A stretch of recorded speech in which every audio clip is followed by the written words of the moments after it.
శ్రమల ధ్యానాల్లో ఉంటున్నటువంటి ఈ సంఘానికి ఈ ప్రత్యేకమైన పాట ఎంతైనా అవసరం. తండ్రిని దేవుని ఘనపరుచు సాగి వెళదాం. బాసిల్లెను సిలువలు పాపక్షమా, యేసు ప్రభుని దివ్య క్షమా. బాసిల్లెను సిలువలు పాపక్షమా, యేసు ప్రభుని దివ్య క్షమా. బాసిల్లెను సిలువలు పాపక్షమా, కలువరిలో నా పాపము పంచి సిలువకు నిన్ను ఆహుతి చేసి. కలువరిలో నా పాపము పంచి సిలువకు నేను ఆహుతి చేసి. కలుషరా కరుణిల్చితివి, కలుషరా కరుణిల్చితివి. బాసిల్లెను సిలువలు పాపక్షమా, యేసు ప్రభుని దివ్య క్షమా. బాసిల్లెను సిలువలు పాపక్షమా. దోషము చేసినది నేనే గదా, మోసములో బ్రతికిన నేనే గదా. దోషము చేసినది నేనే కదా, మోసముతో బ్రతికిన నేనే కదా. మోసితివా నా శాపభారం, మోసితివా నా శాపభారం. బాసిల్లెను సిలువలు పాపక్షమా, యేసు ప్రభుని దివ్య క్షమా. బాసిల్లెను సిలువలు పాపక్షమా. ప్రార్థన. సర్వకార్యములకు కర్తైన దేవా, పరిశుద్ధుడు పరిశుద్ధుడు పరిశుద్ధుడని వివిధ దూతల చేత కొనియాడబడుతున్న పరమ తండ్రి, ఈ శ్రేష్ఠకర సమయమును బట్టి నీకు వందనాలు. ఈ దినాన్ని నిజంగా మీరు ఇచ్చిన బహుమానం, ఇది మహాకృపే. నీ ఏర్పాటి అందును బట్టి మీకు మాత్రమే మహిమ ఘనత ప్రభావములు తెచ్చుకోమని నీ సన్నిధి ప్రత్యక్షత కొరకై నన్ను మమ్మల్ని అప్పగిస్తూ మెట్టుకు మీరు దిగివచ్చి మమ్మల్ని ఆదరిస్తారని నమ్ముతూ రక్షకుడుగా ఈ శ్రేష్ఠకర సమయము మాకు అనుగ్రహించావు నాయన. ఈ దినాన్ని నిజంగా ప్రభా, ఇది నీ బహుమానమని నేను గణపరుస్తున్నాను. మీరు మాట్లాడితే మేము బ్రతికించబడతాం నాయన. నీ మాటలు మమ్మల్ని ఆదరిస్తాయి, నీ మాటలు మమ్మల్ని పవిత్రీకరిస్తాయి, నీ మాటలు మమ్మల్ని సరిదిద్దుతాయి ప్రభా. నీ చిత్తమునకు అనుకూలమైన, సరిచేయగలిగిన, సరిదిద్దగలిగిన నీ వాక్యానికి, నీ ప్రత్యక్షతకు నన్ను మమ్మల్ని అప్పగిస్తూ నీ కృపను కోరుకుంటూ యేసయ్య సజీవ నామములో అడుగుచున్నాను నా పరమ తండ్రి. Amen amen. క్రీస్తు నామములందరికీ వందనాలు. వన్స్ అగైన్ సెల్ ఫోన్లు ఒకవేళ పొరపాటున ఆన్లో ఉన్నాయేమో, మరి అందరము ఒకసారి సెల్ ఫోన్ల వైపు చూసి దాన్ని ఆపేసుకుందాం. రెండవది, వాక్యము ప్రకటించబడుతుండగా వచ్చిన ప్రతి ఒక్కరూ దేవుని బిడ్డల ముందు కూర్చోండి. మరి ప్రభువు వాక్యానికి మాత్రమే సమయం ఇద్దాం. సమయాన్ని మనం సద్వినియోగం చేసుకున్న వారమై సాగి వెళుదాం. ఈ శ్రేష్ఠకర సమయంలో దేవుని సన్నిధి మనకు తోడయండి, మనల్ని నడిపించి, మనల్ని ఆదరించి వాడుకోవడానికి అది సిద్ధంగా ఉంటుండగా, ఆ సిద్ధపరిచిన దేవుని సన్నిధి కొరకై మనం అడుగుదాం, ఆయన కవిగిల్లోకి వెళదాం. ఒకసారి పరిశుద్ధ బైబిల్ గ్రంథంలోకి వెళదాం. పరిశుద్ధ లేఖనాల్లో నుంచి సార్వత్రిక విషయాన్ని విందాం. ప్లారా చూద్దాం ఒకసారి. రోమీలకు రాసిన పత్రిక 4వ అధ్యాయము 25వ వచనాన్ని మనం ఒకసారి చదువుకున్నాం. చూడండి, ఇక్కడ ఒక మాట ఉంది ప్లారా. ఆయన మన అపరాధముల నిమిత్తం అప్పగించబడి మనము నీతిమంతులముగా తీర్చబడుటకే లేపబడెను. బాగా వినండి ప్లారా. ఆయన మన అపరాధముల నిమిత్తమై మరి అప్పగించబడి మనము నీతిమంతులముగా తీర్చబడుటకై లేపబడెను. పిల్లలు బాగా గమనించండి. ఈరోజు మనము తెలుసుకోవాల్సిన ఒక సార్వత్రిక విషయం ఉన్నది. అదేమిటి అని అంటే, ఆయన అన్న దగ్గర లోకరక్షకుడైన యేసుక్రీస్తు వారు. యేసుక్రీస్తు వారు అన్నటువంటి ఆ ప్రత్యేకమైన నామములో మనము జ్ఞాపకం చేసుకోవాల్సిన ఒక విషయం ఉన్నది. అంటే ఈ రోమీయులకు రాసిన పత్రిక 4వ అధ్యాయం చివరి వచనం అది. ఆ చివరి వచనం అంటాడు, ఆయన మన అపరాధముల నిమిత్తమై అప్పగించబడి మనము నీతిమంతులముగా తీర్చబడుటకై లేపబడెను. అప్పగించబడకపోతే లోకములో మానవునికి పాపం అట్లుండవలసినదే. పాపమునకు పరిహారము జరిగేది కానే కాదు. ఎందుకంటే మీకు బాగా తెలిసిన సత్యం అది. ఆ సత్యం ఏంటంటే, పాప క్షమాపణ అన్న దగ్గర అక్కడ ఒక బలి, అక్కడ ఒక ప్రత్యేకమైన రక్త ప్రోక్షణ అవసరం. హెబ్రీ గ్రంథం 11:6 అంటాడు, రక్తము చిందించకుండా పాప క్షమాపణ జరగదని మనము సాధారణంగా ఎరుగుదుము, చెప్పవచ్చు. అంటే రక్తము చిందించకుండా పాపికి క్షమాపణ లేదు, పాపమునకు నివృత్తి లేదు. మరి ఆ రక్తము ఎవరు చిందించాలి? ఆయన అంటాడు, పిల్లరా, గొర్రెల యొక్కయు ఎడ్ల యొక్కయు దేవుని బిడ్డ గమనించండి, మైలు పడినటువంటి వాటి యొక్క రక్త ప్రోక్షణ వల్ల ఒక మానవుని పవిత్రీకరించటం, శుద్ధీకరించటం, పరిశుద్ధుడిగా మార్చడం అసాధ్యం. మరి ఒకప్పుడు అది సరిపోయినది. ఎందుకంటే అక్కడ ఆ సమయంలో ఎవరైనా దోషం చేస్తే మరి ఆయన అంటాడు కదా, పావురపు పిల్లని కానీ లేక కోడి దూడను కానీ లేక గొర్రె పిల్లను కానీ మనము పాపక్షమాపణ గురించి మనం ధ్యానిస్తూ వస్తున్నాం కనుక లేవికాండం 5:5-6లోకి వెళితే దోషము నుంచి పరిహారము కొరకు, పాప క్షమాపణ కొరకు, క్షమించుట కొరకై దాన్ని యాజకునికి తీసుకెళ్ళాలి. అది బలి చేయబడాలి, రక్తము చిందించబడాలి. తద్వారానే విడుదల, విముక్తి కలుగుతూ ఉన్నది. మరి ఇప్పుడైతే మరి అలాంటి బలులు అవసరం లేదు, ఆ బలి నైవేద్యము ఇక అవసరం లేదు. మరి యాజకులు కూడా చేసినది అది కేవలము మాటిగా చేయాలి, నిత్యము చేయాలి. ఏడాదికి ఒకసారి లేక ఏడాదికి 2-3 సార్లు అలా చేస్తూ వచ్చాడు. మరి చేసిన పరిస్థితి ఏంటంటే అది ఒక్కసారి నివృత్తి కలగలేదు.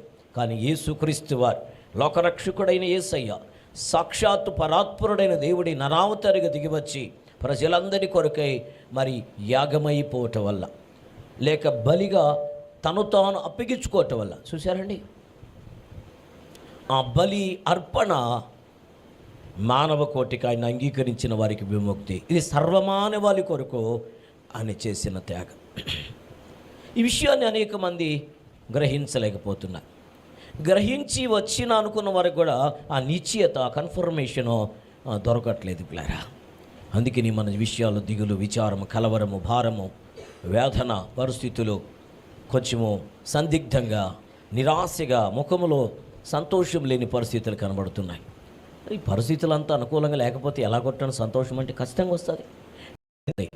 మనకు ఒక నిరీక్షణ ఉన్నది, మనకు ఒక ఆధారం ఉన్నది. ఆయన అంటాడు, మన కొరకు ఒక ఉత్తరవాది ఉన్నాడట. మన కొరకు ఆ ఉత్తరవాది ఆ మూల్యమును చెల్లించేశాడు 2026 సంవత్సరాల క్రితమే. ఈ విషయాన్ని మనము మర్చిపోకూడదు, ధైర్యం తెచ్చుకోవాలి. అందుకని అంటాడు, ఆదియందు వాక్యము ఉండెను, వాక్యము దేవుని యొద్ద ఉండెను, వాక్యము దేవుడై ఉండెను, వాక్యము అన్న దగ్గర ఆయనలో జీవం ఉండెను. చూసారండి, వెంటనే ఏ వాక్యం అయితే శరీరధారిగా ఈ లోకానికి వచ్చిందో ఆయనే ఇక్కడ మనతో మాట్లాడుతున్నాడు. ఆయనలో జీవం ఉండెను, ఆ జీవము మనుష్యులకు వెలుగై ఉండెను. ఈ వెలుగు లోకములకు వస్తే ప్రతి మనుష్యుని వెలిగిస్తున్నది. నిజమైన వెలుగు ఉండెను, అది లోకములకు వస్తూ ప్రతి మనుష్యుని వెలిగిస్తున్నది. కానీ అనేక మంది వెలుగులోనికి రాలేకపోతే, ఎందుకంటే తమ క్రియలు చెడ్డవి గనక. తమ జీవితంలో ఈ పరిపూర్ణమైన దేవుని బిళ్ళారా క్లియర్ కట్గా లేక ఒక ప్రత్యేకమైన సిద్ధపాటుతో కూడిన విశ్వాస్యత లేని పరిస్థితి. కాబట్టి అందుకని అంటాడు, కాబట్టి ఇంకా చెప్పాలంటే ఆయన మన అపరాధముల నిమిత్తము అప్పగించబడి మనము నీతిమంతులముగా తీర్చబడుటకై. దేవుని నామానికి మహిమ కలుగునుగాక. లేఖనం ఏం చెబుతుంది ఒకసారి చూద్దాం ప్లారా. అది రోమా గ్రంథం 4వ అధ్యాయంలోకి వెళితే 3వ వచనం చూడండి క్లారా. లేఖనము ఏమి చెప్పుచున్నది? అబ్రహాము దేవుని నమ్మెను, అది అతనికి నీతిగా ఎంచబడెను. నమ్ముట వలన క్షమాపణ, విశ్వసించుట వలన విడుదల. తనందరూ అంగీకరించును అనగా తన నామనందు విశ్వాసం ఉంచిన వారికి దేవుని ఎలా ఏ రీతిగా ఉండగలరు అని కానీ ఆలోచిస్తే, ఏ రీతిగా అంగీకరించుట వల్ల, తను తాను అంగీకరించుకోవడం వల్ల ఏ రీతిగా అంగీకారం కలుగుతుంది? సర్వశక్తి కలిగిన దేవుడి మనపక్షమై తన కార్యము చేయుటకు సిద్ధంగా ఉన్నాడు. స్నేహితులారా, ఈరోజు శ్రేష్టకర సందేశాన్ని ఇవ్వడానికి దేవుడు సిద్ధంగా ఉన్నాడు. మనతో మాట్లాడబోతున్నాడు. ఆయన మాట్లాడు దేవుడు అండి. ఆయన సజీవుడైన దేవుడు. నిన్న నేడు రేపు కూడా ఒకే రీతిగా ఉండగలిగిన దేవుడు. అబ్రహాముతో నడిచిన దేవుని సన్నిధి, హానోకును నడిపింపబడిన దేవుని సన్నిధి, మోషేకు తోడుగా ఉన్న దేవుని సన్నిధి. యెహోషువతో అన్నాడు, నేను మోషేకు తోడుగా ఉన్న ప్రకారము నేను నీకు కూడా తోడై ఉంటానన్నాడు. ఏలియాను నడిపించి వాడుకున్న దేవుని సన్నిధి. దేవుని బిడ్డలారా, తనను అనుసరించినటువంటి ఎలీషాతో అంటుంది, దిగులు పడకో, నేను నీకు తోడై ఉంటానని చెప్తున్నది. చెప్పినది, నడిచినది, నిలబెట్టినది, నడిపించినది. దేవుని బిడ్డలారా, యెహోషువ దగ్గరదాపు 20 యుద్ధాలు చేస్తే ఒక్క దేవుని బిడ్డలారా యుద్ధంలో కూడా అపజయం కలగలేదు. కారణము దేవుడు వారికి తోడయండి వారికి విజయాన్ని సంతరింపజేశాడు. ఆమె నేను చెబుదామా? ఈరోజు మన జీవితంలో దేవుడు కోరుకునే ఒకే ఒక్క విషయం ఏంటంటే, ఆయన అంటాడు పిల్లారా, అపరాధముల నిమిత్తం అప్పగించబడి మనము నీతిమంతులంగా తీర్చబడుటకై లేపబడెను అన్న దగ్గర రోమా గ్రంథంలో ఆయన అంటాడు, పౌలు గారు ఏంటి ఆయన ఆరంభ వచనాల్లోనే అధ్యాయంలోనే అంటాడు, ఆయన శరీరమును బట్టి దావీదు వంశంలో జన్మించాడు, కానీ మృతులలో నుండి పునరుత్థానుడైనందున పరిశుద్ధమైన ఆత్మను బట్టి దేవుని కుమారుడుగాను ప్రభావముతో నిరూపించుకొనెను. ఆయన దేవుని కుమారుడిగా ప్రభావముతో నిరూపించుకున్నటకు ప్రాణం పెట్టి తిరిగి లేచాడు. లేచి నేను దేవుని కుమారుని, దేవుణ్ణి అని చెప్పుకోగలిగినాడు. ఆమెని చెప్పలేదు ఎవరు అంటే మన వాళ్ళు కంట్రోల్లో లేరనమాట. నాకు అర్థమవుతా ఉంది. స్తుతించలేకపోతున్నారు, వాక్యాన్ని యాక్సెప్ట్ చేయలేకపోతున్నారు. ఇది నాకు తెలిసిన వాక్యమే కదా అన్నంత నిర్లక్ష్యతన ఉండాలి. కారణం ఏంటంటే, నువ్వు అక్కడికి రావడం కాదు ప్రధానం, వచ్చిన నీవు అక్కడ ఉన్నావా లేదా అనేది ప్రధానం. వచ్చిన నీవంటే వచ్చిన వారు వస్తారు శారీరకంగా, కానీ ఇంకా త్రికరణ శుద్ధితో అక్కడ ఇంకా లేరు. కాబట్టి దేవుణ్ణి యాక్సెప్ట్ చేయలేకపోతున్నాం, వాక్యాన్ని విషయమై స్పందించలేకపోతున్నాం. స్పందిద్దాం, వాక్యాన్ని అంగీకరిద్దాం. ఆయన మాట్లాడుతున్నాడు. ఒకసారి మార్టిన్ లూథర్ గారు ఇలా చెప్పాడు. ఆయన అన్న పదం ఏంటంటే, ప్రార్థన చేస్తూ ప్రార్థనలో ఒక మాట అన్నాడు. ఏంటి ఆ కార్యం అంటే, ఆయన అన్న మాట ఏంటంటే, అయ్యా నేను నీ పాపాన్ని, నేనెవరో తెలుసా, నీ పాపాన్ని నేనే అంటే అర్థం ఏంటి? నీలో పాపం లేదయ్యా, సిలువకి ఎందుకు అప్పగించబడ్డావంటే నా పాపం వల్లనే నీవు సిలువకే అప్పగించబడ్డావు, నీవు నా నీతి అన్నాడు. Praise the Lord, hallelujah. You are my righteous, నీవు నా నీతి, నేనైతే నీ పాపాన్ని. నీలో పాపము లేదయ్యా, నువ్వు పరిశుద్ధుడివి. ఏ కోశానైనా నాలో పాపం ఉందా అని సవాలు చేసిన మహోన్నతుడు అయ్యా. యోహాను సువార్త 8:46 ఆయన మాట్లాడుతూ, నాలో పాపం ఉందని మీలో ఎవరైనా రూపించగలరా అని సవాలు చేశాడు. సవాలు చేసి ఇప్పటికి 2026 సంవత్సరాలు దాటేసింది. ఇప్పటికి కూడా ఒక్కరొచ్చి నీలో ఫలానా పాపం ఉంది, ఫలానా దోషం ఉన్నదని చెప్పడానికి అవకాశం. మాటలో పవిత్రత, పుట్టుకలో పవిత్రత, నడతలో, నడవడికలో, కార్యాల్లో పవిత్రత, దైవ చిత్తములో దేవుడు అనడానికి అంతకంటే ఆనవాలు, అంతకంటే ఆధారాలు లోకములో ఘనులకు గొప్పవారికి దేవుని బిడ్డలారా అన్నీ ఎరిగి కూడా ఆయన్ని సత్యములకు రాలేకపోతున్నాడు. మార్టిన్ లూథర్ గారు చెప్పిన ప్రకారము, నేను నీ పాపాన్నయ్యా, నీవు నా నీతివి. పాపినైనా నేను నీతిమంతునిగా మార్చబడ్డానికి నీవే ఆధారం. లేఖనాలు ఇదే అధ్యాయంలో 3వ వచనం ప్రకారం అబ్రహాము దేవుని నమ్మెను, అది అతనికి నీతిగా ఎంచబడెను. 6వ వచనం చూడండి, అదే మాటలోపల ఆ ప్రకారమే క్రియలు లేకుండా దేవుడు ఎవరిని నీతిమంతులుగా ఎంచునో ఆ మనుష్యుడు ధన్యుడని దావీదు కూడా చెప్పుచున్నాడు. దావీదు కూడా అంటున్నాడు, క్రియల ద్వారా ఖచ్చితంగా ఏ వ్యక్తి నీతిమంతుడు కాలేడు. క్రియలు లేకుండా ఎవడు నీతిమంతుడిగా ఎంచబడునో. చదివే వాళ్ళన్న ఒకసారి కాన్సన్ట్రేషన్ ఉంచండి అక్కడే వాక్యం దగ్గరనే, లేదంటే చదవబాకండి, నేను చదివేస్తా. ఈరోజు వాక్య ప్రత్యక్షతలో ఆత్మదేవుడు చెప్తున్న ఒకే ఒక సత్యం ఏంటంటే, దావీదు అంటున్నాడు, క్రియలు లేకుండా ఎవడు నీతిమంతుడగా ఎంచబడునో ఆ మనుష్యుడు ధన్యుడని దావీదు చెప్పాడు. అబ్రహాము దేవుని నమ్మాడు, అది అతనికి నీతిగా ఎంచబడింది. పాత నిబంధనలు అబ్రహాము, ఇశ్రాయేలులకు మూలపురుషుడిగా ఉన్న అబ్రహాము నీతిమంతుడిగా అగపడ్డానికి కేవలము నమ్మిక. దావీదు చెప్తున్నాడు, క్రియలు లేకుండా ఎవడు నీతిమంతుడిగా ఎంచబడునో వాడు ధన్యుడు అని దావీదు కూడా నొక్కి వక్కాణిస్తున్నాడు. ఈరోజు నీకు నాకు ప్రబోధాన్ని తెలియచేస్తున్నాడు. ఈ శ్రేష్టకరమైన ప్రబోధము, ఈ శ్రేష్టకర సందేశం ఏంటి అంటే, వాస్తవికంగా మన అపరాధముల నిమిత్తమై అప్పగించబడ్డాడు ఆయనే ప్రభు అయిన యేసుక్రీస్తు వారు. యేసు అంటే రక్షకుడు, యేసు అంటే క్రైస్తవుల దేవుడు మాత్రము కాదు. పేతురు భక్తుడు మాట్లాడుతాడు కొర్నేలి దగ్గరికి వెళ్ళి, యేసుక్రీస్తు అందరికీ ప్రభువు, నాకైతే మా ప్రభువే అనుకున్నా. ఆయన దర్శనమిచ్చి మాట్లాడాడు, ఆయన ఎవరిని తృణీకరించేవాడు కాడని, ఎవరిని తక్కువ చేసేటువంటి వాడు కాదని, యూదులకు మాత్రమే దేవుడని, యూదులు మాత్రమే గొప్పవారని, యూదులకు మాత్రమే రక్షకుడని నేను అనుకున్నాను.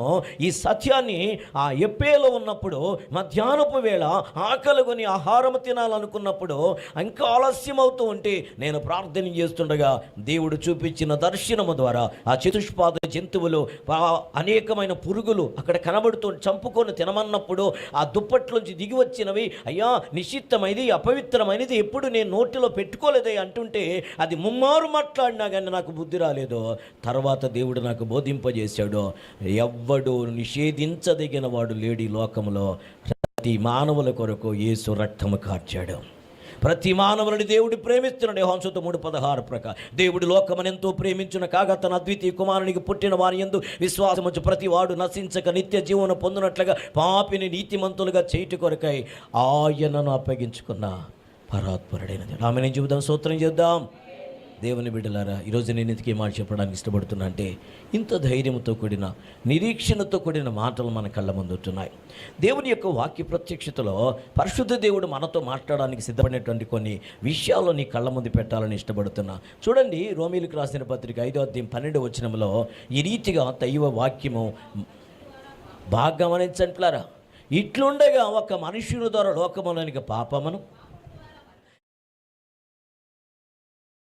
వాక్యం చెబుతున్నది, పాపములోని నా తల్లి నన్న గర్భము ధరించినది. బై బర్త్ నా పుట్టుకలోని, నా జన్మలోని, నా జీవితంలోని, నా క్రియల ద్వారా, నా నడత ద్వారా, నా నడవడిక ద్వారా నేను పాపిని. పవిత్రత లేదు, పరిశుద్ధుడిగా ఉండలేను, నరకమే నాకు శరణ్యం. తప్పించగలిగిన వాడు, నీతిమంతులుగా మార్చగలిగిన వాడు మీరు, నీ కుమారుడైన యేసు రక్తము ద్వారా. నిత్యము నేను ఎరుగుతున్నయ్యా. అయితే ఈరోజు పాపిని నీతిమంతులుగా చేయుట కొరకై ఆయన మాట్లాడుతున్న మొదటి మాట, పాపిని పరిశుద్ధుడిగా మార్చుట కొరకై తను తాను బలిగా అర్పణగా అప్పగించుకుంటే ఆయన అంటాడు కదా 25 రోమా 4 మన అపరాధముల నిమిత్తం అప్పగించబడి మనము నీతిమంతులుగా తీర్చబడుటకై లేపబడే. ఈ నీతి అనేటువంటి దాని గురించి దేవుని బిడ్డ గమనించండి. ద 5-fold ఆస్పెక్ట్ 3:24 చూడండి ఏం మాట్లాడుతున్నాడు. అండర్లైన్ చేసుకుని అక్కడ, కాబట్టి నమ్మువారు ఆయన కృపచేతని ద్వారా నిర్హేతుకముగా నీతిమంతులుగా తీర్చబడుచున్నారు. నిర్హేతుకంగా అంటే ఏ హేతువు లేదు, ఉచితంగా. మొదటి అనుభవం ఏంటి? మానవుడు నీతిమంతులుగా తీర్చబడుటకు మూల్యము చెల్లించాల్సిన అవసరము లేనేలేదు. మరి ఏం చెల్లిస్తే? నువ్వేమిచ్చినా, అయ్యా నేను డబ్బు ఇస్తానండి, నేను ఆ జీవితాన్ని ఇచ్చేసుకుంటానండి. నీ జీవితం అసలు అవసరం లేదు. ఎందుకంటే ఓ పాపిగా ఉన్న నీ బ్రతుకులో పాపి అయిన నీ వల్ల ఏంటి ప్రయోజనం పరిశుద్ధుడైన దేవునికి? అపవిత్రుడైన నిన్ను బట్టి లేక నన్ను బట్టి దేవునికి ఏంటి ప్రయోజనం? పాపులైన మన కొరకు తన ఏకైక కుమారుని బలిగా దానంగా ఇచ్చేసుకున్నాడు. ఒకానొక సమయంలో ఒక ఇంగ్లీష్లో ఒక దేవుని బిళ్ళరా ప్రత్యేకమైన అనుభవము కథ నేను చదివాను. కథ కాదు, వాస్తవికంగా జరిగిన పరిస్థితి. ఒక ప్రాంతంలో పిల్లారా చాలా ధనవంతుడు ఉన్నాడు. తనకిద్దరు కుమారులు. పెద్దవాడైతే తండ్రి మాట వింటున్నాడు. ఆస్తిపాస్తులను చూసుకుంటూ తండ్రి యొక్క కనుసన్నలలో తండ్రి ఏది చెప్తే అది చేస్తున్నాడు. నీతిమంతుడిగా బ్రతికేస్తున్నాడు. చిన్నవాడు పాపిగా, భ్రష్టుడుగా, ఎన్నిక లేనివాడుగా, విచ్చలవిడి జీవితం. తండ్రి ఏది చెప్పినా దానికి మాట వింటం లేదు. అసలు ఇంటిలో కూడా లేకుండానే వెళ్ళిపోయినాడు. నక్సలిజంలో చేరిపోయి, నక్సలైట్స్తో చేరిపోయి అరణ్యంలో జీవిస్తూ ఉన్నాడు. చాలా కాలం అయిపోయింది. చాలా మందిని హంతకుడిగా మారిపోయినాడు. అనేక మందిని దోపిడిగాడుగా మారిపోయినాడు. ఇంటి లేదు, తండ్రి యొక్క అధికారం లేదు, తండ్రి యొక్క కనుసన్నలు లేవు, ఎవడు మందలించేవారు సరిచేసేవాళ్ళు ఎవరు లేరు కనుక వాడి జీవితం విచ్చలవిడిగా అయిపోయింది. కానీ తండ్రికి మాత్రమో నిత్యము తన చిన్న కుమారుడు అంటేనే ఎక్కువగా ఇష్టం. పెద్దోడు గమనిస్తూ ఉన్నాడు తండ్రితో కూడా చేరి. చిన్నోడిని గురించి వాళ్ళ నాన్న ఏడుస్తూ ఉన్నాడంట అప్పుడప్పుడు. నాన్న ఏంటి, ఎందుకు ఏడుస్తున్నావు అంటే, ఏం లేదులేరా అనుకొని సర్దేసుకుంటున్నాడు. కానీ ఆ పెద్దోడికి తెలుసు ఆ చిన్నోడి మీద వేదన, బాధ నా తండ్రి ఎక్కువగా అనుభవిస్తున్నాడు. మాకేం కొదువు లేదు, పనివారు ఉన్నారు, అనేక ఆస్తులు ఉన్నాయి, రాబడికి దిక్కు లేదు, నిజంగా కొదువు లేదు, కొదువు లేని పరిస్థితుల్లో ఉన్నాం. కానీ మా నాన్నగారు ఏడుస్తున్నంటే ఒకే ఒక్క కొదువ. ఆ చిన్నోడు మాట వినకుండా నక్సలిజంలోకి లేక భయంకరమైనటువంటి కిరాతకమైన మరి పరిస్థితుల్లో దోపిడిగాడుగా, దొంగగా వాడు మారిపోయినాడు. వాడి జీవితం ఎప్పుడు మారుతుంది? ఎప్పుడు నా కొడుకు అలా మారుతాడు? అసలు వాడిని ఎందుకు ఇచ్చాడు నా దేవుడు నాకు? వాడిని జీవితము మార్చకపోతే తండ్రిగా నా యొక్క మరి నిజంగా పోర్షన్ పూర్తి కాదేమో అనుకొని తండ్రి ఏడుస్తా ఉన్నా అంట. పెద్దోడు అనుకుంటున్నా అంట, మా నాన్నగారికి ఎప్పుడు సంతోషం తెప్పిస్తా, చిన్నోడు వస్తేనే కదా, చిన్నోడు మారితేనే కదా అనుకుంటున్నాడట. ఈ తండ్రి పెద్దోడికి తెలియకుండా పనోళ్ళని చాలామందిని పంపించంట. వాడు అడవిలో ఎక్కడున్నాడో వాడిని కనుక్కొని వాడితో నేను ఎక్కువగా అభిమానిస్తున్నాను, ప్రేమిస్తున్నాను, వాడిని మారిపోమని చెప్పరా, వాని జీవితాన్ని మార్చమని చెప్పరా అని చెప్పి చాలామందిని పంపించాడట. కొంతమందిని నక్సలిజంతో ఆడితో ఉన్న గ్రూపుతో చంపించేసాడు పోయిన వాళ్ళని. కొంతమందిని దెబ్బలతో వదిలేస్తున్నాను. ఇంకొకసారి మా నాయన్ని నా దగ్గరికి ఎవరిని పంపించొద్దని చెప్పు, నన్ను పంపించొద్దని చెప్పు అని చెప్పి దేవుని బిళ్ళారా పోయిన వాళ్ళందరికీ దేవుని బిళ్ళారా చెబుతూ వచ్చాడంట ఆ చిన్నవాడు. కొంతమంది వెళ్ళిపోయి కనబడలేదని వచ్చేసారు. చివరికి పెద్దోడు అనుకున్నాంట, మా నాన్న సంతోషం ఉండాలంటే ఖచ్చితంగా మా తమ్ముడు మారిపోవాలి, మా తమ్ముడు మార్పు చెంది ఇంటికి వచ్చేయాల అనుకొని నాన్న దగ్గర ఒక మాట అడిగంట. డాడీ, ఇఫ్ యువర్ విల్, నువ్వు కానీ పర్మిషన్ ఇస్తే, నువ్వు కానీ నాకు కానీ సెలవిస్తే నేను వెళ్ళి తమ్ముని తీసుకొచ్చేస్తానంట. రే, వాడంత మంచోడేం కదరా, వాడిని నువ్వు తమ్ముడని ప్రేమించి అభిమానించి నేను వెళ్తానంటున్నావు. కానీ మనం పనివాళ్ళని ఎంతమందిని పంపించాను రా, ఆ సీనియర్ మోస్ట్ని కూడా పంపించాను రా, వాడిని చంపేసాడు, వాడంత కిరాతకుడు ఎవడున్నాడు రా అని పైకట్టున్నాడు. కానీ లోపల ఎక్కడో బాధ, నా కొడుకు మారిపోతే బాగుంటుంది, నా చిన్నోడు వస్తే బాగుంటుంది అనుకొని ఏడుస్తా ఆ లోపల దిగమింగుకుంటూ ఒక మాట అన్నా అంట, అరే నీకు కొంచెం ధైర్యంగా ఉంటే జాగ్రత్తగా వెళ్ళేసిరా అన్నంట. జాగ్రత్తగా వెళ్ళి ఎలాగైనా చిన్నోడిని తీసుకొచ్చేరా, మన ఇల్లు సంతోషంగా ఉంటుందిరా, అందరం మారిపోతే, అందరం పవిత్రంగా ఉంటే అని చెప్పి ఆ తండ్రి అన్నాడంట. ఈ పెద్దోడు ఒక నిర్ణయం తీసుకొని వెళ్ళిపోయినాడు. చాలా దూరం ప్రయాణం చేశాడు. 1-2 దినాలు కాదు, చాలా దినాలు ప్రయాణం చేశాడు. ఎక్కడున్నాడో కనబడలేదో ఒక గుంపు వాడిని పట్టుకొని భయంకరంగా కొట్టి గాయాలతో రేపు ఆ గుంపులో ఈడు కూడా ఉన్నాడంట. ఎవడు? చిన్నాడు. కొడతావంటే దెబ్బలకి తట్టుకోలేక అలసిపోతే పడిపోయిన తర్వాత చిన్నోడు వచ్చి, రే అన్నయ్య నువ్వంటరా, నువ్వు ఎందుకు వచ్చేవరా అన్నాడట. శరీరం అంతా రక్తం కారిపోతూ గాయాలతో ఉన్నట్టండి అన్నయ్య అంటున్నాంట, రే నేను నీకోసం వచ్చాను రా, నాన్న నీకోసం ఎదురు చూస్తూ ఉన్నాడు రా, ఎవరెవరినో పంపిస్తే వాళ్ళందరినీ కొట్టారు, కొంతమంది చంపేశారా. చివరికి మా నాన్న సంతోషంగా ఉండాలి, మన నాన్న హ్యాపీగా ఉండాలంటే నేను వచ్చేయాలనుకొని నీ దగ్గరికి వచ్చాను అంటూ లాస్ట్ మాటలతో ఒక మాట అన్నంట. నేను ఎలా ప్రాణం కోల్పోయేటట్టున్నాను రా, నువ్వు ఇంటికి వెళ్ళిపో, నువ్వు లేకుండా నేనన్నా ఉంటే బాగున్నావు, కానీ నేను వచ్చాను, ఇప్పుడు నీ దగ్గరికి వచ్చాను, నువ్వే నీ గుంపుతో నన్ను కొట్టించి చంపేస్తున్నావు, కానీ నేను మాత్రమే నిన్ను క్షమించేస్తున్నాను, నువ్వు వెళ్ళిపోయి నాన్నను సంతోషపెట్టరా అనుకొని చివరి నిమిషాల్లో ప్రాణాలు కోల్పోయినంట. ఇటు గుండి పగిలిపోయింది. మా అన్న మా నాయన ఇంతగా ప్రేమిస్తున్నాడు నాకు తెలియక నేను కిరాతకమైన నీచ్యమైన నరహంతకుడుగా దోపిడిగాడుగా అనేకమైనటువంటి దినాలు సంవత్సరాలు నేను ఇలా జీవించాను. ఇక నా జీవితం అలా కాదు, మా అన్నకు మారగా మా తండ్రిని సంతోషపెట్టేవాడుగా నా జీవితానికి సార్థకతగా నేను బ్రతకాలి అనుకొని నక్సలిస్తానికి వీడుకోలు చెప్పి ఆ అన్నయ్య యొక్క శవాన్ని అక్కడి పూడ్చిపెట్టి ఎత్తుకోబోలేక ఇంటికి తిరిగి వెళ్ళిపోయినాడు. పిల్లలు ఎందుకు ఈ మాట చెప్తున్నా అంటే, ఓ తండ్రిగా మనల్ని ఆయన ప్రేమిస్తున్నాడు, ఒక అన్నగా మన పెద్దన్నగా ఆయన సిలువలో మన దోషము కొరకై ఆయన గాయపరచబడ్డాడు. మన అపరాధముల నిమిత్తమై ఆయన అప్పగించబడి ఆయన తిరిగి లేచి మన నీతిమంతులుగా చేయడానికే ఆయన తిరిగి లేచాడు. తిరిగి లేచిన దేవుడు, తిరిగి లేచినటువంటి ఆ సమాధి ముద్రించబడిన బండ సాక్షి చెబుతా ఉన్నది, ఆయన సజీవుడై తిరిగి లేచాడు. నీ అడుగడుగున నీతిగా నిన్ను మనం నిలబెట్టడానికి, నీ కన్నీరు తొడవడానికి, నీ ప్రతికూలతను చేతైన పరిస్థితులను మార్చడానికి ఆయన సిద్ధంగా ఉన్నాడు అని చెప్పి ఈ లేఖనాలు సాక్ష్యం చెబుతున్నాయి.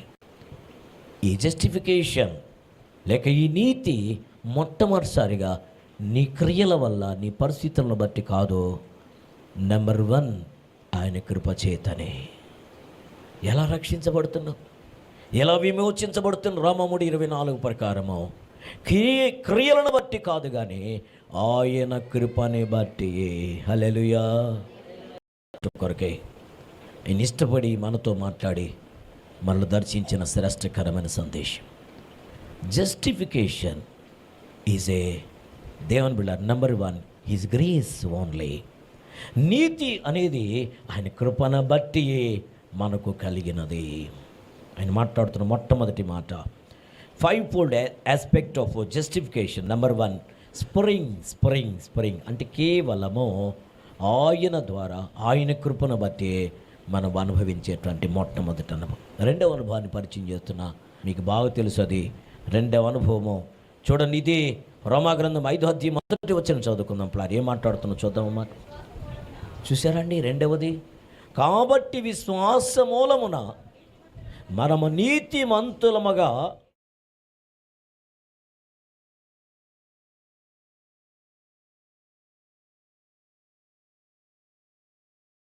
దీని గురించిన రెఫరెన్స్ ఇంకొక వాక్యము మీ కళ్ళ ముందు పెట్టడానికి ఇష్టపడుతున్నాను. చూడండి, గలతీయులకు రాసిన పత్రిక 3వ అధ్యాయంలో పరిశుద్ధ దేవుడు ఎంతో వివరంగా మనతో మాట్లాడతాడు. చూడండి, 3వ అధ్యాయం 24 నుంచి 26 వరకు త్వరగా.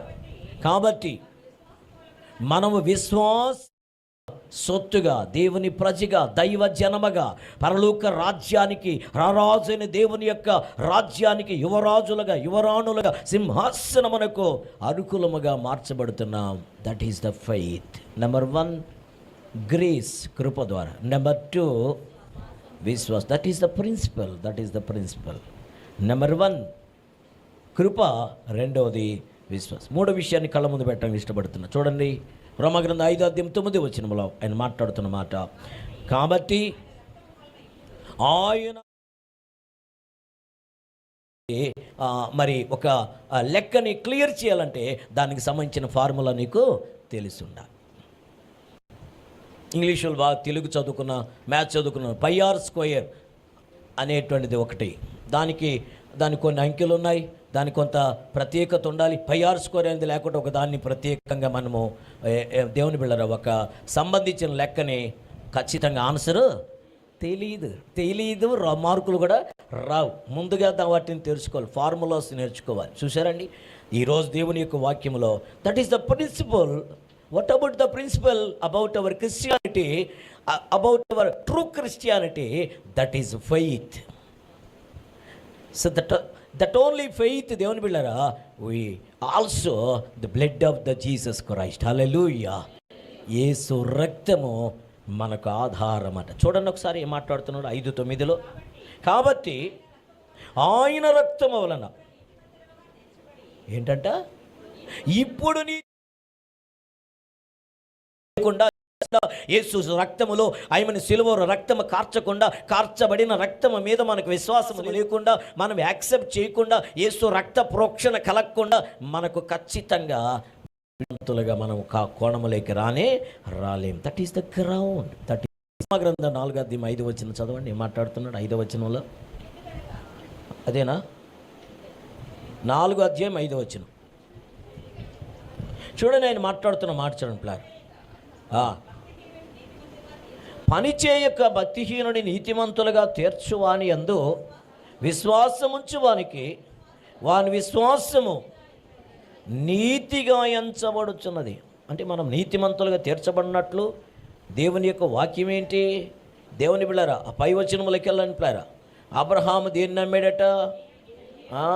అది అతనికి నీతిగా ఎంచబడేను. తర్వాత వచ్చిన పని చేయవానికి జీతము రుణమే కానీ దానము అని ఎంచబడదు. పని చేయక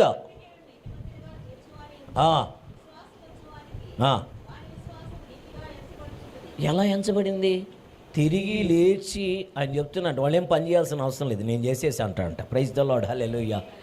దీని అర్థం ఏమిటి అంటే, దేవుదేవుళ్ళ, దట్ ఈస్ ద గ్యారంటీ. ఆయన తిరిగి లేచి చెప్తున్నా అంట, నేను తిరిగి లేచాను గనక నా యందు విశ్వాసం ఉంచిన వారు కూడా నీతిమంతులు అవుతారు, తిరిగి లేస్తారు. This is the guarantee. Number 1 spring. Number 2 దేవుని ప్రిన్సిపల్. నెంబర్ 3 గ్రౌండ్, దేవుని బిళ్ళ. Number 4 guarantee. అది ఆయన పునరుద్ధానము. ఇప్పుడు చెప్పండి, ఇవన్నీ పక్కన పెట్టి నెంబర్ 1 ఏంటి అంటే ఆయన కృప. నెంబర్ 2 విశ్వాసము. నెంబర్ 3 ఆయన రక్తము, యేసు రక్తము. 4వది దేవుని బిళ్ళారా, ఆయన పునరుద్ధానము. పిల్లరా చూడండి, ఆయన చాలా శ్రేష్టకరమండి. చివరి మాటనికి నేను చెప్పి ప్రభు పాదాల దగ్గరికి మనం వెళదాం. అయితే ఒకటి మాత్రం వాస్తవం అండి, ఆయన యందు విశ్వాసం ఉంచిన మన జీవితము ధన్యకరమవుతున్నది. ఎందుకంటే మనం చదువుకున్నాము Roma 4 చివరి వచనమైన 25వ వచనములో, మన అపరాధముల నిమిత్తమై ఆయన అప్పగించబడి, ఎక్కడ అప్పగించబడ్డాడు? అధికారుల చేత. ఎక్కడ అప్పగించబడ్డాడు? రోమా రాణువ వారికి. ఎలా అప్పగించబడ్డాడు? శరీరము దేవుని బిడ్డలు నలగొట్టబడ్డానికి సిలువకు అప్పగించబడ్డారు, మరణానికి అప్పగించబడ్డారు, సమాధికి అప్పగించబడ్డాడు. చివరి రక్తము ఒట్టు వరకు తను తాను అప్పగించుకున్నాడు. ఆయన అప్పగించుకొని మళ్ళీ మర్చిపోయినారు. మన అపరాధముల చేత అప్పగించబడి మనం నీతిమంతులముగా తీర్చబడుటకై దేవునికి స్తోత్రం కలుగునుగా. హల్లెలూయా. యేసు అనగానే పేరుకు మనం చెప్పాలి, సిలువ వేయబడిన యేసుక్రీస్తు. సిలువ వేయబడిన యేసుక్రీస్తు అనగానే మనం తెలుసు, ఆయన వచ్చినది ప్రాణం పెట్టుట కొరకే, వచ్చినది ఆయన సిలువలో యాగమవుట కొరకే, ఆయన వచ్చినది పాప పరిహారము కొరకే. ఆయన తన ప్రజలను తానే రక్షించును గనక ఆయనకి యేసని.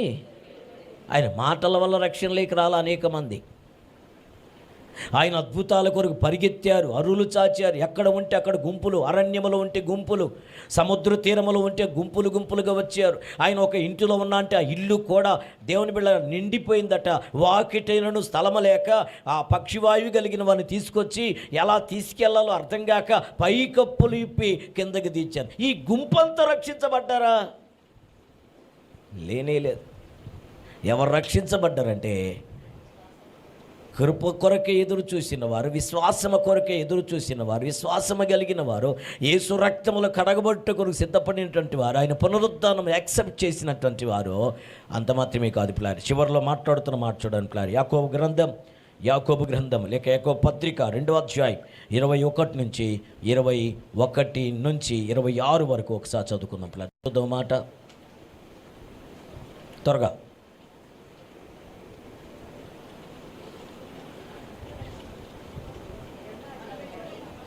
2వ అధ్యాయం. మన పితరుడైన అబ్రహాము తన కుమారుడైన ఇస్సాకును అతడు క్రియల వలన నీతిమంతుడని తీర్పు పొందలేదా? అండర్లైన్ చేసుకొని, విశ్వాసం అతని క్రియలతో కూడి కార్యసిద్ధిని కలుగజేసిననియు. అండర్లైన్ చేసుకొని, క్రియల మూలముగా అతని యొక్క విశ్వాసము పరిపూర్ణమైనదనియు గ్రహించుచున్నావు కదా. కాబట్టి అబ్రహాము దేవుని నమ్మెను, అది అతనికి నీతిగా ఎంచబడెను, అను లేఖనము నెరవేర్చబడెను, మరియు దేవుని స్నేహితుడని అతనికి పేరు కలిగెను. మనుష్యుడు విశ్వాస మూలమున మాత్రముగాక క్రియల మూలమునను నీతిమంతుడని ఎంచబడునని మీరు దీని వలన గ్రహించితే. అటువలనే రాహాబును వేసి కూడా దూతను చేర్చుకొని వేరొక మార్గంలో వారిని వెలుపలికి పంపివేసినప్పుడు క్రియల మూలముగా నీతిమంతురాలని తీర్చబడిన కదా. ప్రాణము లేని శరీరం ఎలాగున మృతమో అలాగని క్రియలో లేని. ఇదేం సార్ రివర్స్ చెప్పారే? మానవుని యొక్క క్రియలు కేవలం మురికి గుడ్డ వంటివి, క్రియల మూలముగా ఎవడు నీతిమంతుడు కాడని ఆరంభించి, ఇప్పుడు చివరిలో క్రియల ద్వారా రాహాబు, క్రియల ద్వారా అబ్రహాము, క్రియల ద్వారా నీతిమంతులుగా ఎంచబడ్డాడని మీరు చెప్తున్నారు. ఏంటిది నాకు అర్థం కావట్లేదు అని అంటే, ఎవరైతే ఈ 4 అనుభవాలు కలిగిన వారు ఉంటారో వారి యొక్క అవుట్పుట్ ఏమొస్తుందంటే నీతి కలిగిన క్రియలు వస్తాయి. ఈరోజు చాలామంది నీతి అనే కోణం లేక రాకుండా దాన ధర్మాలు చేసేస్తున్నారు. వారి దాన ధర్మాలు ఇతను నీతిమంతుడిగా తీర్చలేవు. అది కొరింథీయులకు రాసిన పత్రికలో మొదటి పత్రికలు 13 చెప్పిన మాట. బీదల పోషణ కొరకే ఆస్తి అంతా ఇచ్చేసుకున్నా. చూశారండి, ఇతరుల కొరకై తన శరీరాన్ని తగలబెట్టుకున్న ప్రేమ లేని వాడునైతే వ్యర్థుడును, గణగణలలో కంచునో మ్రోగెడు కంచునో. ఇంకా మన జీవితంలో ఏది దారబోసినా ఏమీ లేకుండా, ఆయన కృప లేకుండా, ఆయన విశ్వాసము లేకుండా, ఆయన రక్తము లేకుండా, ఆయన పునరుద్ధానముతో పరిచయం లేకుండా ఈ క్రియల వల్ల ప్రయోజనమేమీ లేని. ఈరోజు చాలామంది అన్నదాన సత్రాలు దానం చేస్తూ ఉంటారు. రోజుకి వారానికి 1000 మందికి దానం చేస్తుంటారు. ఎందుకంటే మా దోషాలన్నీ పరిహరించబడతాయి. ఎవరు లేకుండా, రక్షణ లేకుండా, రక్షకుడని యేసు లేకుండా. అవుట్పుట్ ఏమిటి అంటే, ఈ ముందున్నటువంటివన్నీ జరిగినప్పుడే మన అవుట్పుట్ నీతి క్రియలు బయటికి వస్తాయి, విశ్వాస సంబంధమైన క్రియలు బయటికి వస్తాయి. చాలామంది జీవితంలో ఎలా ఉంటుందంటే, దేవుని బిళ్ళారు ఏదైనా చేసిన దాని గురించి దేవుని బిళ్ళారు పేపర్లో వేసుకుంటారు. చేసిన దాన్ని బట్టి సేవకులు కానీ పొగడకపోతే, సేవకులు కానీ అనౌన్స్ చేయకపోతే, అయ్యో బ్రదర్ ఏంటండి దాని గురించి ఏం చెప్పలేదే, పాస్టర్ గారు ఏంటండి దాని గురించి ఏమీ అసలు కనీసం హింట్ అన్న ఇవ్వలేదే. క్రియలు చేసి పొగడ్తల గురించి ఎదురు చూసేవాడు రక్షణ లేని వ్యక్తి, మారు మనసు లేని వ్యక్తి. నీతిమంతుడైన తర్వాత తమ క్రియలే అతనిని నీతిమంతుడిగా తీర్చిదిద్దుతాయి. అవుట్పుట్ సోర్స్ అదే వస్తుంది. ప్లారం బాగా గమనించండి. ప్లారం ఈ జీవితం ధన్యకరంగా ఉండాలంటే, నూతనత్వమలికి నువ్వు రావాలి అంటే ఈ 5 అనుభవాలు నీ జీవితంలో ఉండాలి. నెంబర్ వన్ స్ప్రింగ్ మీన్స్ దేవుని బిళ్ళారా కృప. నెంబర్ 2 విశ్వాసము. That is the principle. So దేవుని బిళ్ళారు. 3వది ఆయన రక్తం. That is the ground. ఎవరికి? క్రైస్తవులకు పునాది అదే. 4వది ఆయన పునరుద్ధానము. Last one. ఈ 4 విషయాలు జరిగితే నీతి కలిగిన క్రియలను దేవుడు మనల్ని సంతరింపజేస్తాడు. మన ప్రతి క్రియ నీతియుక్తంగా మారుతుంది. అన్న ప్రతి అడుగు నీతియుక్తంగా మారిపోద్ది. ఇప్పుడు దాకా జస్ట్ ఇనప మొక్కే అది. ఇనప మొక్కని దేవుని బిళ్ళ గమనించిన అయస్కాంతముతో మీకు బాగా తెలుసు పిల్లరా కదండి.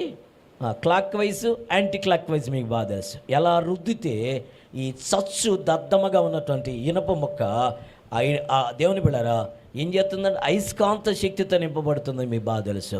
చూసారండి, దానికి నార్త్ పోలు సౌత్ పోల్ ఉంటుంది. ఏది ఏ రీతిగా దాన్ని రఫ్ చేయాలో మీకు బాగా తెలుసు పిల్లరా. అలా చేసినప్పుడు అది కూడా ఎలా మారిపోతుందట, అయస్కాంత శక్తిలాగా మారిపోతుంది.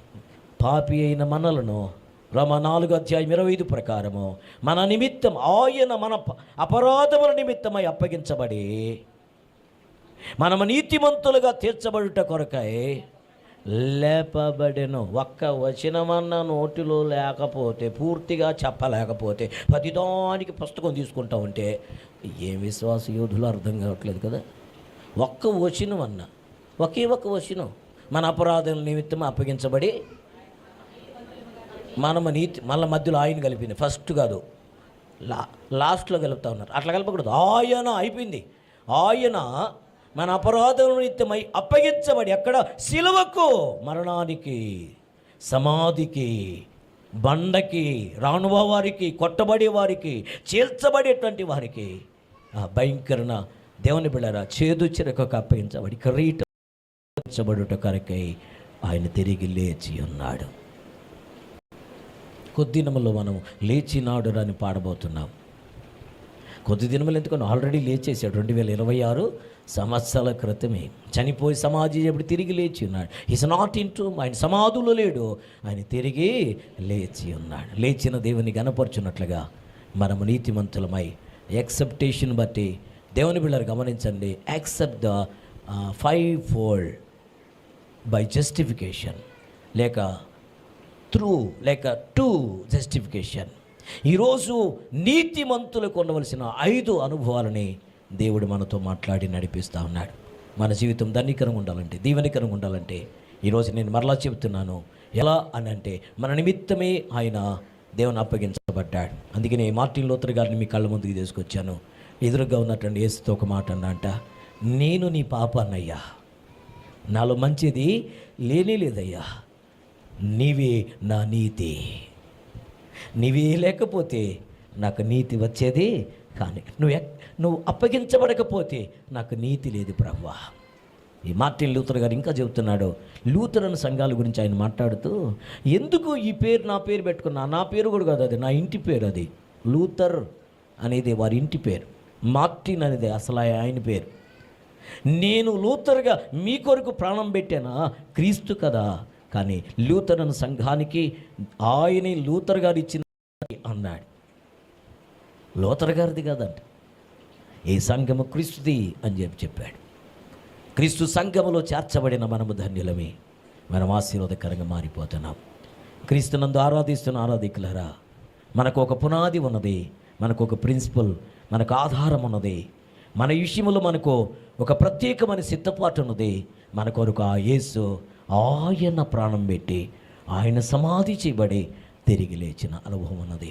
ఈరోజు ఆయన స్వరక్తము చేత కడగబడిన, కొనబడినటువంటి ఆయన సంఘంగా మనం ఆరాధిద్దాం, ఆయన గణపరుద్దాం, ఆయన కౌగిలికి రద్దాం. లేచి నిలబడుకున్నాం అందరం. ఒకసారి ప్రభు నామ మహిమ కొరకై మనం అప్పగించుకున్న వారం ఆయన కౌగిలికి రద్దాం. నమ్మదగిన దేవుడిని నిలబెట్టుటకు ఆయన ఇష్టపడుతున్నాడు.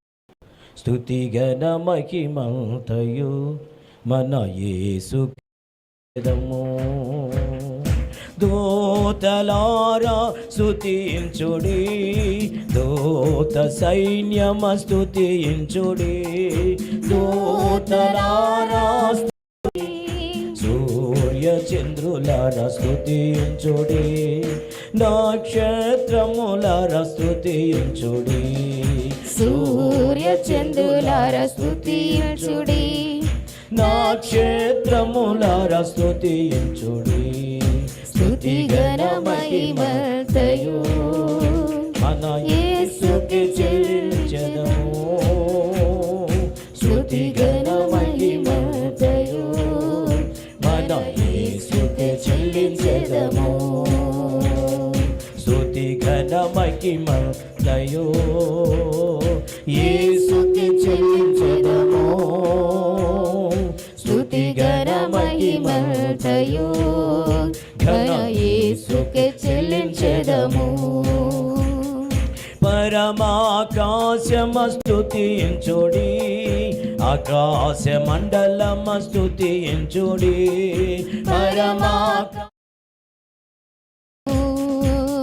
స్తుతి ఘన మహిమ స్వరమెత్తి యేసుకి చెల్లించెదము స్తుతి ఘన మహిమంతయు ఘన యేసుకి చెల్లించెదము అగ్నివడగండ్లార స్తుతించుడి హిమము తుఫాను స్తుతించుడి అగ్నివడగండ్లార స్తుతించుడి హిమము తుఫాను స్తుతించుడి పర్వత గుట్టలార స్తుతించుడి వృక్షము పక్షులార స్తుతించుడి పర్వత గుట్టలార స్తుతించుడి వృక్షము పక్షులార స్తుతించుడి స్తుతి ఘన మహిమంతయు స్వరమెత్తి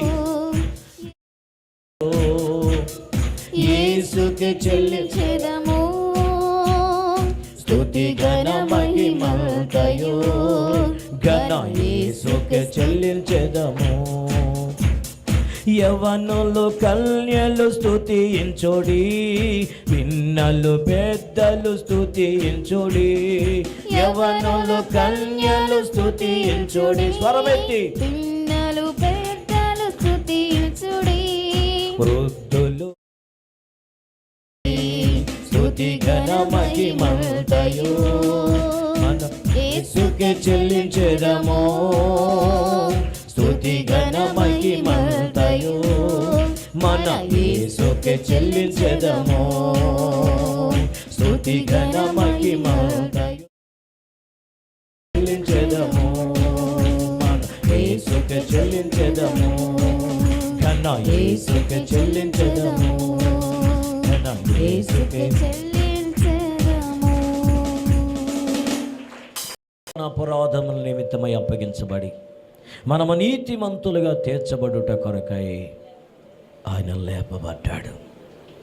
ఆయన సమాధులు లేడు, ఆయన తిరిగి లేచి ఉన్నాడు.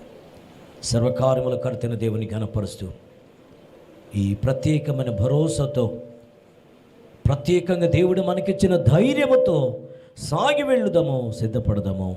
సిద్ధపరిచిన దేవుని ఆశీర్వాదమును స్వాతంత్రించుకొని ప్రభు కొరకే మనము ముందుకు సాగి వెళదాం. ప్రార్థన చేసుకున్నాం. సేవకులు ప్రార్థించగా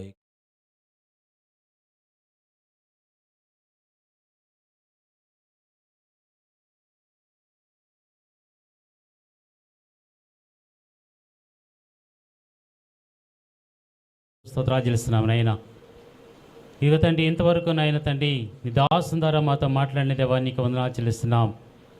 మా గొప్ప దేవ, మన అపరాధముల నిమిత్తమై ఆయన అప్పగింపబడి మేము నీతిమంతులుగా తీర్చబట్టుకు ఆయన లేపబడిన అని సెలవిచ్చిన రీతిగా ఓ గొప్ప దేవ తండ్రి, నీవు మాత్రమే మమ్మల్ని ఎంతగానో ప్రేమించి ఆ ప్రేమను వెల్లడిపరచుటకై నాయన తండ్రి నీ ప్రియకుమారుడైన యేసుక్రీస్తుని ఓ దేవ తండ్రి మేము చేసిన పాపముల నిమిత్తమై ఆ సిలువకి అప్పగించబడి నిలువెల్ల గాయములు పొంది నాయన తండ్రి స్రవించబడిన పరిశుద్ధ రక్తము ద్వారా మమ్మల్ని నీతిమంతులుగా మార్చుటకై నీ నీతి రాజ్యానికి వారసులుగా మార్చిన మా గొప్ప దేవా నీకే వందనాలు, స్తుతులు, స్తోత్రాలు చెల్లిస్తున్నాం. మేము నాయనా పాపముల చేతను అపరాధముల చేతను చచ్చిన వారముగా ఉన్నప్పుడు సైతము నాయనా నీకు మహాప్రేమ క్రీస్తుతో కూడా మమ్మల్ని బ్రతికించింది నాయన. ఇట్టి ప్రేమ నాయనే, ఇట్టి కృప మాకు దయచేసినందులకే వందనాలు, స్తోత్రాలు చెల్లిస్తున్నాం. ఓ గొప్ప దేవా, ఆ కృప ఓ దేవ తండ్రి మా జీవితాల్లో మీరు ఉంచిన తండ్రి నీకు వందనాలు చెల్లిస్తున్నాం. అట్టి విశ్వాసములు దేవా మా జీవితాలకు మీరు దయచేసిన తండ్రి నీకే వందనాలు, స్తోత్రాలు చెల్లిస్తున్నాం నాయన. అట్టి నాయన తండ్రి విడుదల కలిగించింది నీ రక్తం.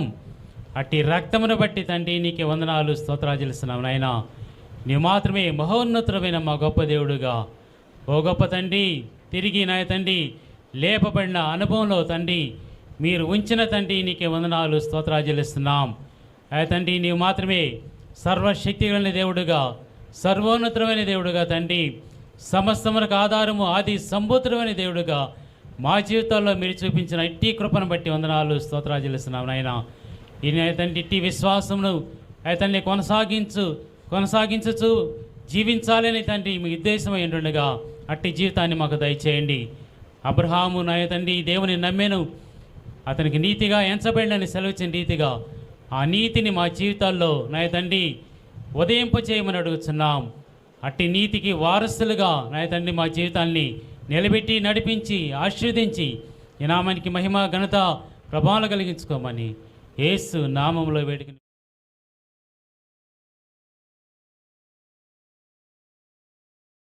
యేసుక్రీస్తు వారి యొక్క అపారమని కృప, పరిశుద్ధాత్మ దేవుని కన్యను నిత్య సన్నిధి, సమాధానము, ఆదరణ, ఆశీర్వాదము కూడిన మనకు లోక సకల పరిశుద్ధులకు ప్రముఖంగా ఆయన మన అపరాధము నిత్యం అప్పగించబడి అనీతిమంతులుగా తీర్చుట కొరకై ఆయన తిరిగి లేచి ఉన్నాడన్నటువంటి ఈ నీతిమంతుల అనుభవంలో ఆ 5 అనుభవాలతో ప్రభు పరిపక్వతను, పరిపూర్ణతనిచ్చి ఆయన రాకడ కొరకు సిద్ధపరిచి ఆయన వచ్చి కొనుపోబడినట్లుగా అలంకరించబడి ఆశీర్వదించునుగాక. ఆమేన్, ఆమేన్. క్రీస్తు శుభనామలందరికీ నా హృదయపూర్వక వందనాలు. Praise the lord. ప్రభు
సిలువ చెంత చేరిన నాడు కలుషములను కడిగివేయున్.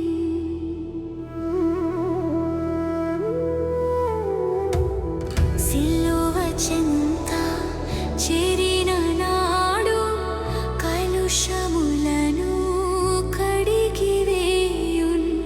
పౌలు వలెను, శీలా వలెను, పౌలు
వంద గొర్రెల మంద నుండి ఒక్కటి తప్పి ఒంటరి ఆయే. వంద గొర్రెల మంద నుండి ఒక్కటి తప్పి ఒంటరి ఆయే. 99 గొర్రెల విడిచి 99 గొర్రెన విడిచి ఒంటరి అయిన గొర్రెను వెదకెన్. ఒంటరి అయిన గొర్రెను వెదకెన్. సిలువ చెంత చేరిన నాడు కలుషములను కడిగివేయున్.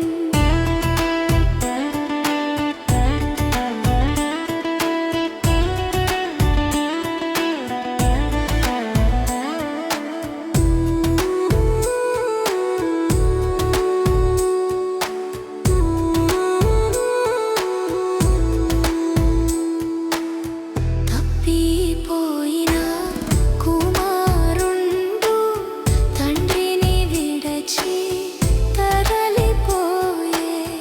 తప్పిపోయిన కుమారుండు తండ్రిని విడచి తరలిపోయే. తప్పు తెలిసి తిరిగి రాగా తప్పు తెలిసి తిరిగి రాగా తండ్రి అతని చేర్చుకొనియే. తండ్రి అతని చేర్చుకొనియే. సిలువ చెంత చేరిన నాడు కలుషములను కడిగివేయున్.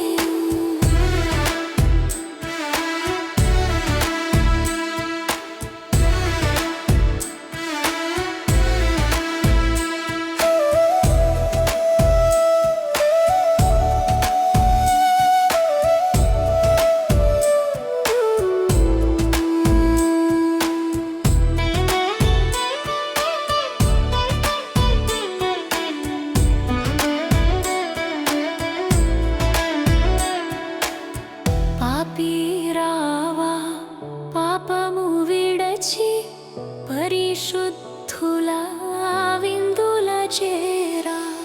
పాపిరావా పాపము విడచి పరిశుద్ధుల విందుల చేరా. పాపుల గతిని పరికించితివా. పాపుల గతిని పరికించితివా. పాతాళంబే వారి అంతము. పాతాళంబే వారి అంతము.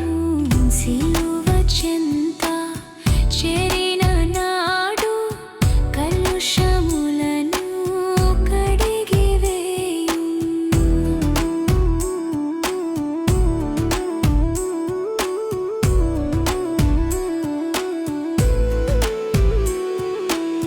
సిలువ చెంత చేరిన నాడు కలుషములను కడిగివేయున్. సిలువ